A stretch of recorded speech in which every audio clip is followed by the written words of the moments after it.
Hello everyone, welcome to my mini blog. তো আজকে তোমাদের সাথে শেয়ার করবো আমরা একটা হেক্টিক স্কেডিউলের ব্যাপারে। তো সকালে উঠে ঘুম থেকে উঠে যথারীতি আমাদের রুবিতে এক্সাম সিট পড়েছিল, শুধু একটা সেখানে যে সিএ সিগনেচার এক্সাম করতে দিতে আসতে আমরা হয় সকাল সকাল মানে 10 মিনিটের জন্য আমরা সিগনেচার করতে আসি 7 সমুদ্র 13 নদী পার করে সকলে।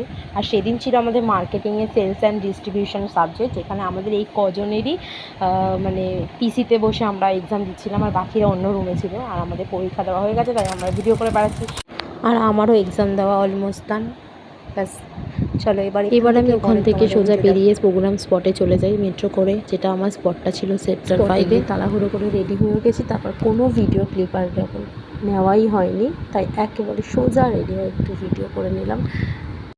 একদিন তোমাদের সাথে পুরো গোটা মেকআপ রেডি হওয়ার একটা মিনি ব্লগে দেবো। তা ভাবলাম যখন রেডি হওয়ার ভিডিও করতে পারিনি, তো রিমুভের ভিডিও তো করাই যেতে পারে। দেন যথারীতি প্রোগ্রাম শেষ করে এবার বাড়ি। এই যে বিধ্বস্ত চেহারা নিয়ে, যা গরম ছিল, তাই ভাবলাম একটু আইসক্রিম খেয়ে সোজা বাড়ি।